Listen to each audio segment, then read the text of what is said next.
এটাও দুঃখজনক যে বিএনপিকে ভারতের দালালি বানাই ফেলা হয়েছে প্রায় নির্বাচনের আগে থেকে এই ধরনের বাস্তবতা।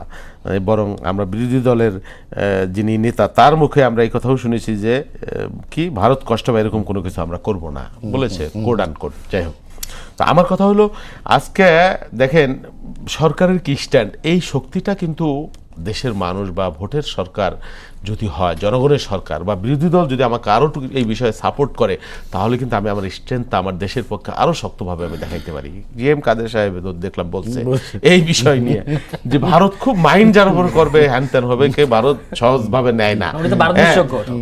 উনি এয়ারপোর্টে এসে বলছিল যে কি আলাপ হয়েছে এটা বলা যাবে না, ভারত নিষেধ করে দিছে। তো এখন সবাইকে যদি ওনার মতো করে ভাবে তাহলে সেটা দুঃখজনক হয়ে যাবে।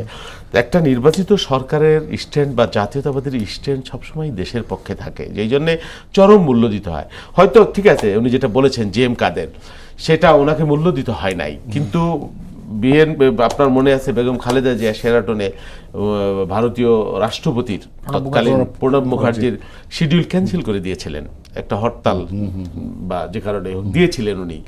তো সেই কারণে এটা নিয়ে অনেক মানে কি আলোচনা সমালোচনা হয়েছে বা ভারত এটা নিয়ে খুব মাইন্ড করেছে। তার ফলে কি হলো, ফলত দুইটা নির্বাচন তারা গিলে খেয়ে ফেললো, সেটা সহযোগিতা করলো মানে আওয়ামী লীগকে বা প্যাট্রোনাইজ করলো বা মূলত তারাই।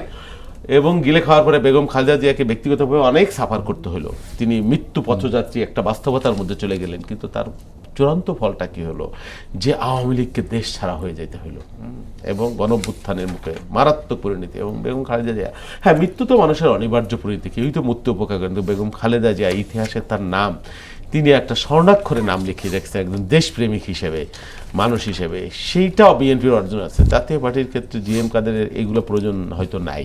হ্যাঁ, উনাকে যা শিখিয়ে দিবেন উনি তাই বলবেন, বা অন্য যারা ভিন্ন আমাদের পতিত শক্তি তাদের প্রয়োজন নেই।